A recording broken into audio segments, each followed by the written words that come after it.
ब्रह्मांड स्तरीय योग्यता युद्ध के परिणाम तय हो चुके हैं, जिसमें लो फेंग ने निर्विवाद शक्ति के साथ अपने संस्करण के अन्य सभी प्रतिभाओं को बहुत पीछे छोड़ दिया है।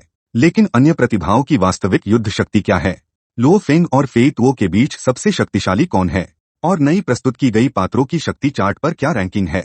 आज के स्पॉइलर से पहले मैं आपको एक व्यापक शक्ति तुलना विश्लेषण प्रदान करता हूं। पहले हम जियांग मो, कियान शुई, एचेन और वुका की शक्ति का विश्लेषण करते हैं। प्रारंभिक शून्य स्थान के ब्रह्मांड स्तरीय सदस्यों में वे सबसे नीचे हैं। इसका कारण सरल है, वे केवल 100 वर्षों से ही आभासी ब्रह्मांड कंपनी के साथ हैं और मूल नियमों की समझ में केवल स्वर्गीय पुल के 5वें स्तर तक पहुंचे हैं, जो उन अनुभवी सदस्यों की तुलना में काफी पीछे है जिन्होंने 1000 से अधिक वर्षों तक प्रशिक्षण लिया है। वास्तव में प्रारंभिक शून्य स्थान में सबसे कमजोर अनुभवी सदस्य भी पहले ही स्वर्गीय पुल के 6ठे स्तर को पार कर चुके हैं। इन नए सदस्यों में जियांग मो की साधना प्रतिभा थोड़ी कमजोर है, जबकि वुका की युद्ध शक्ति अधिक उत्कृष्ट है। आखिरकार वुका के पास मानव कबीले में एक शीर्ष श्रेणी की रक्तरेखा है, जिससे उनकी असाधारण प्रतिभा के कारण वे अन्य सदस्यों की तुलना में स्वाभाविक रूप से तेजी से साधना करती हैं। जहां तक लोंग युन की बात है, हालांकि वह प्राथमिक शून्य स्थान के सदस्य हैं, उनकी वास्तविक शक्ति प्रारंभिक शून्य स्थान के नए सदस्यों से बहुत अलग नहीं है। उनका प्राथमिक शून्य स्थान में शामिल होना प्रतियोगिता की समय सीमा के कारण अधिक है, न कि अत्यधिक युद्ध शक्ति के कारण। हालांकि लोंग युन में सुधार की अदम्य इच्छा है और वे साधना की गति में वुका के बराबर हैं। नतीजतन उनकी युद्ध शक्ति वर्तमान में लगभग समान है। इस कारण से जब तक लोंग युन अगले ब्रह्मांड स्तरीय योग्यता युद्ध से पहले अपनी शक्ति में गुणात्मक छलांग नहीं लगाते, तब तक वे संभवतः वुका और अन्य लोगों की तरह ब्रह्मांड शून्य स्थान में पदावनत हो जाएंगे।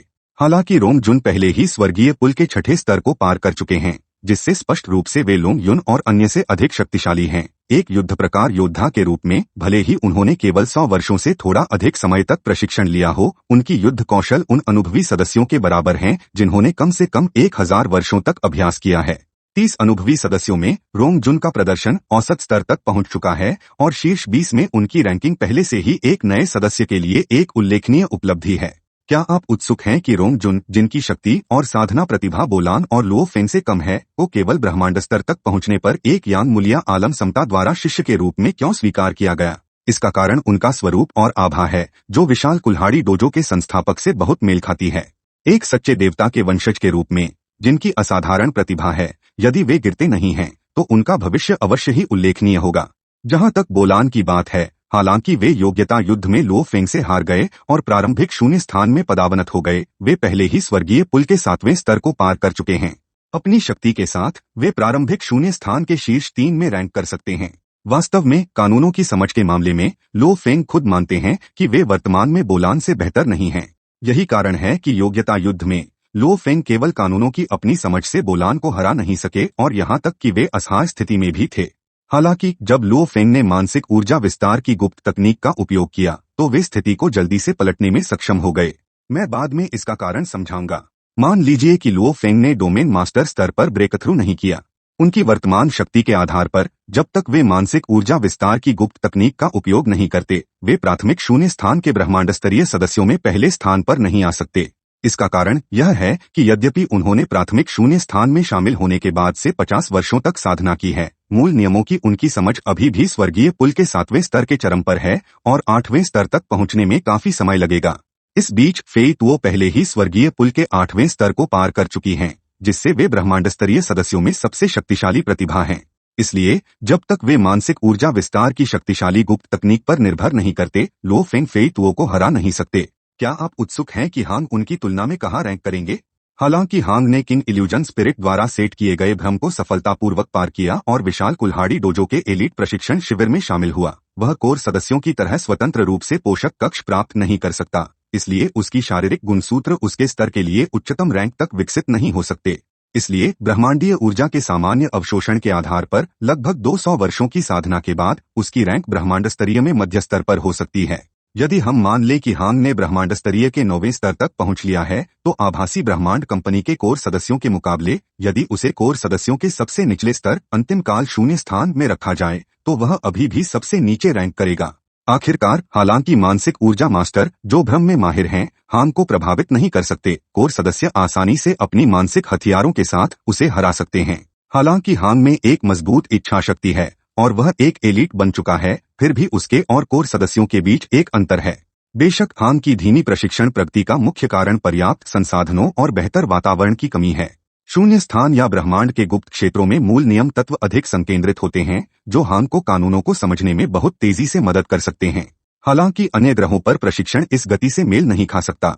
आप शायद यह सोच रहे होंगे कि मैंने हांग को विश्लेषण में क्यों शामिल किया। इसका कारण यह है कि वह भी एक प्रतिभा है।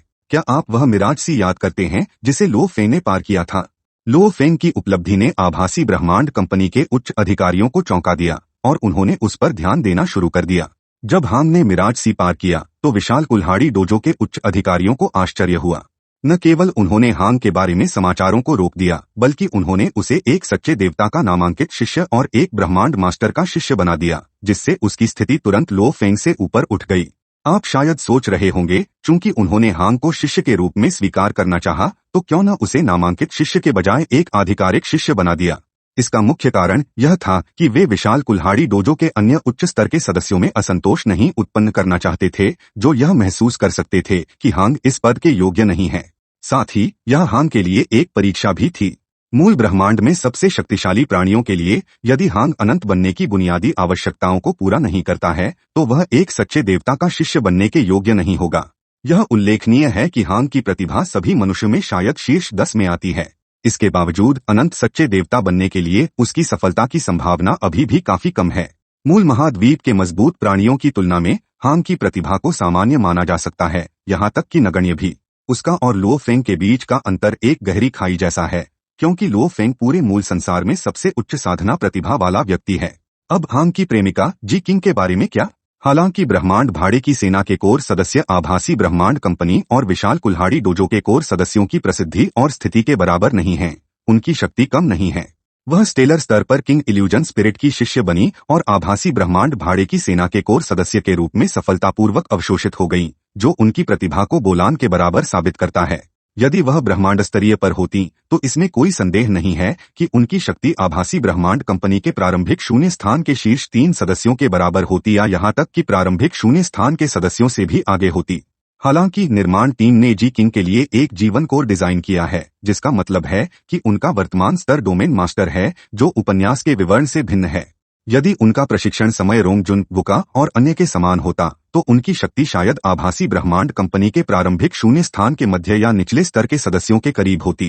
कारण सरल है, यदि वह इतनी कम प्रशिक्षण समय में एक प्रारंभिक शून्य स्थान के सदस्य के स्तर तक पहुंच चुकी होती, तो ब्रह्मांड वरेबल उन्हें पहले ही एक शिष्य के रूप में स्वीकार कर चुका होता। स्पष्ट रूप से ऐसा नहीं हुआ है। इस प्रकार लो फेंग, जिसने भी एक छोटे से समय में प्रशिक्षण प्राप्त किया है, अपनी वर्तमान समझ के साथ प्राचीन शून्य स्थान और प्रारंभिक शून्य स्थान दोनों में सबसे निचले स्थान पर है। एक पिछले वीडियो में जब मैंने यह कहा कि लो फेंग सबसे कमजोर डोमेन मास्टर हैं, तो कुछ लोगों ने सोचा कि मैं बकवास कर रहा हूं, लेकिन ऐसा नहीं है। इसका कारण यह है कि लो फेंग ने केवल स्वर्गीय पुल के 7वें स्तर को पार किया है, जबकि प्राचीन शून्य स्थान में सबसे कमजोर डोमेन मास्टर पहले ही 10वें स्तर को पार कर चुके हैं, और सबसे मजबूत ने तो 11वें स्तर को भी पार कर लिया है। इन स्तरों के बीच शक्ति का अंतर विशाल है। यहाँ तक कि प्रारंभिक शून्य स्थान के डोमेन मास्टरों के मुकाबले भी लो फेंग के पास अंतर है, क्योंकि प्रारंभिक शून्य स्थान के सबसे कमजोर डोमेन मास्टर पहले ही स्वर्गीय पुल के 8वें स्तर को पार कर चुके हैं। स्वर्गीय पुल की चुनौती रिकॉर्ड्स से यह देखा जा सकता है कि बई चुआंग, जो जल्द ही लो फेंग से मुकाबला करेगा, प्रारंभिक शून्य स्थान के एक डोमेन मास्टर स्तर के सदस्य की औसत शक्ति रखते हैं। इसका मतलब है कि केवल अपनी मूल कानून की समझ पर निर्भर रहते हुए लो फेंग बई चुआंग को हरा नहीं सकते। इसका कारण यह है कि बई चुआंग की शक्ति पहले ही स्वर्गीय पुल के 9वें स्तर को पार करने के लिए पर्याप्त है, और उसके भाई ने तो 10वें स्तर को भी पार कर लिया है।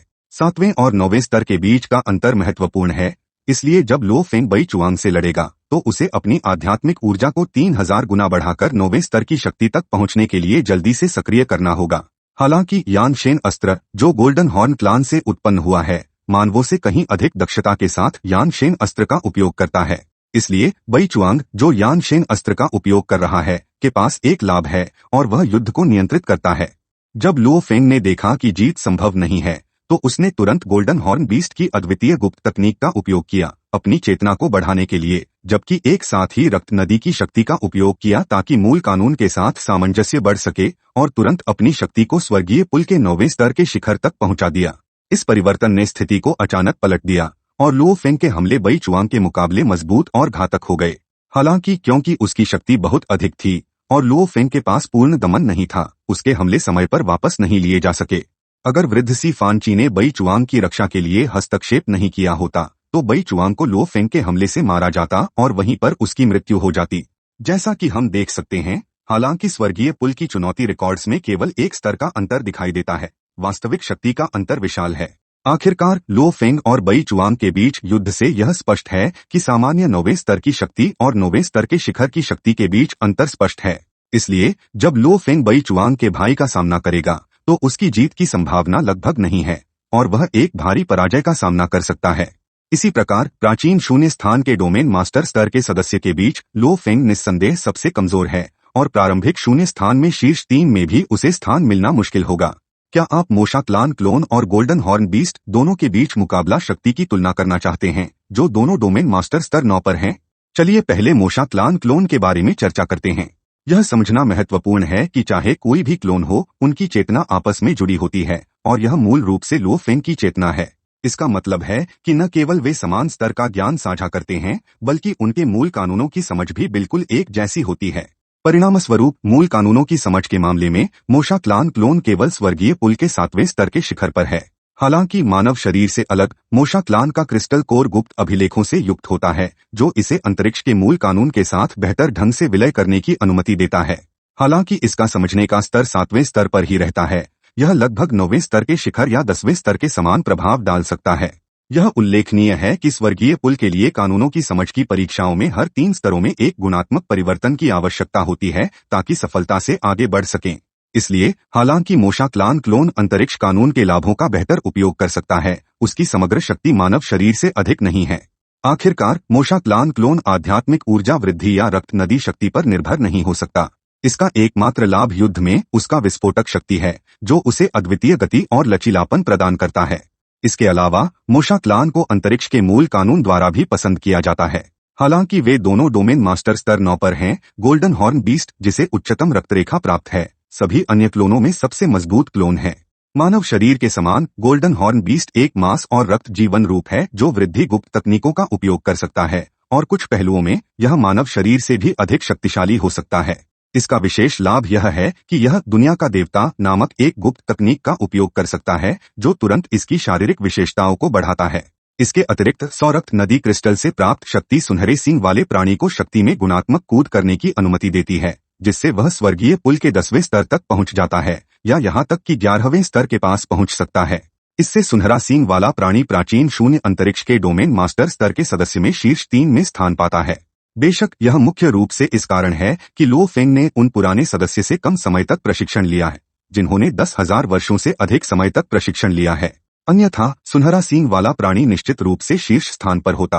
क्या आप सोच रहे हैं कि वर्चुअल यूनिवर्स कंपनी के प्रतिभाशाली लोग उच्च स्तर के शत्रुओं को कैसे हरा सकते हैं? इसे समझने में आपकी मदद के लिए हम इसे सामान्य विश्व मास्टर से तुलना कर सकते हैं। सामान्यत निम्न स्तर के विश्व मास्टर ने केवल मूल नियमों की समझ के 6ठे स्तर तक पहुंच प्राप्त की है और उनके आंतरिक संसार ने अभी अपनी सीमा तक नहीं पहुंचाई है। परिणामस्वरूप डोमेन मास्टरों पर विश्व प्रक्षेपण का दबाव अपेक्षाकृत कमजोर होता है। यह दबाव समय से संबंधित होता है, जहां जितना अधिक समय उतना मजबूत दबाव। हालांकि प्रतिभाशाली डोमेन मास्टर उनके कानूनों की जबरदस्त समझ के कारण जल्दी से एक विस्फोटक शक्ति का उपयोग करके निम्न स्तर के विश्व मास्टरों को हरा सकते हैं। यही कारण है कि भले ही लो फेंग केवल डोमेन मास्टर स्तर 9 पर हैं, वे आसानी से एक विश्व मास्टर स्तर 3 को मार सकते हैं। बेशक स्तरीय किल्स केवल संबंधित प्रतिभाओं पर लागू होती हैं। उदाहरण के लिए नो लानशान, जिन्होंने विशाल कुल्हाड़ी पदक प्राप्त किया है जो उनके असाधारण प्रतिभा को दर्शाता है, वे केवल आकाशगंगा में एक कुलीन माने जाते हैं। वे अपनी आकाशगंगा में लगभग अभेद्य हैं, लेकिन फिर भी उच्च स्तर के शत्रुओं को हरा नहीं सकते। ब्रह्मांड के असली प्रतिभाओं के मुकाबले शक्ति में अंतर अत्यधिक होता है। लो फेंग पर वापस आते हुए उनके पास अभी भी अन्य सदस्यों के मुकाबले मूल नियमों की समझ में पिछड़ने के बावजूद यह केवल अस्थायी है। कारण यह है कि बई चुआंग के साथ उनकी लड़ाई के बाद बुजुर्ग सी फान क्यू लो फेंग को पवित्र शिला मीनार में और अधिक समझ प्राप्त करने के लिए ले जाएंगे। सुनहरे सींग कबीले की पवित्र शिला मानवों के शिला की तरह योद्धाओं को मूल नियमों को समझने में मदद कर सकती है। जब लो फेंग अपनी समझ शुरू करते हैं, उनका आंतरिक संसार अचानक एक परिवर्तन से गुजरता है जो एक विश्व मास्टर के विकास प्रक्रिया में प्रवेश करता है। इस प्रक्रिया के दौरान एक बड़ी मात्रा में धातु ऊर्जा संकुचित होती है, जिससे सुनहरे सींग वाले विश्व पत्थर का निर्माण होता है, जो सुनहरे सींग वाले प्राणी के लिए एकमात्र अवसर है जो एक विश्व मास्टर बनने के लिए प्राप्त करने का। जब वे विश्व मास्टर बनने के लिए करते हैं तो आंतरिक संसार सक्रिय रूप से बाहर बढ़ता है और मूल ब्रह्मांड के साथ जुड़ता है, जिससे आंतरिक संसार में एक विशाल मात्रा में ब्रह्मांडीय ऊर्जा भर जाती है, जो इसे एक सच्चे संसार में परिवर्तित करती है जहां जीवन हो सकता है। अतिरिक्त ब्रह्मांडीय ऊर्जा फिर ब्रह्मांड क्रिस्टल्स में संकुचित हो जाती है, जो ब्रह्मांड की सामान्य मुद्रा है। एक सामान्य विश्व मास्टर का आंतरिक संसार लगभग 10,000 किलोमीटर का होता है, जबकि सुनहरे सींग वाले प्राणी का आंतरिक संसार मनुष्यों से कम 1000 गुना बड़ा होता है। इसका मतलब यह है कि लो फेंग जब विश्व मास्टर बनने के लिए करेंगे तो वे ब्रह्मांड क्रिस्टल्स की एक चौंका देने वाली मात्रा प्राप्त करेंगे, जो उनकी संपत्ति को बहुत बढ़ा देंगे। हालांकि योद्धा सामान्यतः अपने आंतरिक संसार में संकुचित ब्रह्मांड क्रिस्टल्स का व्यापार के लिए उपयोग नहीं करते हैं। इसका कारण यह है कि लड़ाई के दौरान जब घायल होते हैं या जब बहुत अधिक ऊर्जा होती है तो ब्रह्मांड क्रिस्टल्स एक बेहतरीन पूरक के रूप में काम कर सकते हैं। इसके अलावा विशाल आंतरिक संसार लो फेंग को और अधिक लाभ प्रदान करता है। लड़ाई में विश्व प्रक्षेपण की स्थिरता और दबाव की क्षमता सीधे आंतरिक संसार के आकार से संबंधित होती है। एक सामान्य अमर बिना हमला किए भी अपने कानून क्षेत्र के साथ एक उच्चतम विश्व मास्टर को दबा सकता है। आखिरकार एक मानव विश्व मास्टर का आंतरिक संसार आमतौर पर केवल 10,000 किलोमीटर का होता है, जबकि एक अमर का कानून क्षेत्र लगभग 30 मिलियन किलोमीटर के विश्व प्रक्षेपण के बराबर होता है। कल्पना कीजिए, सुनहरा सींग वाला प्राणी जिसका विश्व प्रक्षेपण 90 मिलियन किलोमीटर है, सामान्य अमर उनके सामने बस मजाक है। और यही वह विशाल शक्ति है जो लो फेंग भविष्य में रखेंगे। अपने आंतरिक संसार में विश्व मास्टर स्तर में करने के बाद सुनहरे सींग वाले प्राणी और मोशा कबीले के क्लोन दोनों ने भी विश्व मास्टर स्तर में उन्नति की। विश्व मास्टर बनने का एक और लाभ यह है कि योद्धा की चेतना मूल ब्रह्मांड के मूल में उतर सकती है, कानूनों के केंद्र के करीब पहुंचती है, जिससे उनके मूल नियमों की समझ स्पष्ट और तेज होती है। इससे लो फेंग को पवित्र शिला मीनार में एक दिन की प्रशिक्षण प्रभाव महसूस हुआ, जो एक सामान्य डोमेन मास्टर के 100 वर्षों के प्रशिक्षण के बराबर था। लगभग 20 दिनों के प्रशिक्षण के बाद मूल कानून अचानक उतरा, और वह था सोने के मूल कानून। इससे लो फेंग के सोने के मूल कानून की स्वीकृति का संकेत मिलता है। इस बिंदु पर लो फेंग न केवल अपनी चेतना को मूल ब्रह्मांड के मूल में उतार सकते थे, बल्कि वे सीधे कानूनों के महासागर में प्रवेश कर सकते थे, जिससे उनके सोने के मूल कानून की समझ अत्यधिक सहज हो गई। वास्तव में 9 ब्रह्मांडीय अराजकता शिला की तुलना में पवित्र शिला टावर के अंदर पवित्र शिला ने लो फेंग को और भी अधिक महत्वपूर्ण सहायता प्रदान की। हालांकि प्रशिक्षण की अवधि केवल 30 दिन थी, लो फेंग पहले ही स्वर्गीय पुल के 9वें स्तर की चोटी तक पहुंच चुके थे। मानसिक ऊर्जा वृद्धि रहस्य तकनीक की सहायता से वे 10वें स्तर तक भी कर सकते थे। यहाँ तक कि बेईक्यू के चुनौती का सामना करते समय लो फेंग उसे आसानी से हरा सकते थे। आखिरकार लो फेंग की ताकत पहले ही प्राचीन शून्य अंतरिक्ष के डोमेन मास्टर स्तर के सदस्यों के औसत स्तर तक पहुंच चुकी थी। हालांकि लो फेंग ने अंततः बेईक्यू की चुनौती स्वीकार नहीं की, क्योंकि सुनिश्चित जीत के लिए उन्हें अनिवार्य रूप से वृद्धि रहस्य तकनीकों का उपयोग करना पड़ता।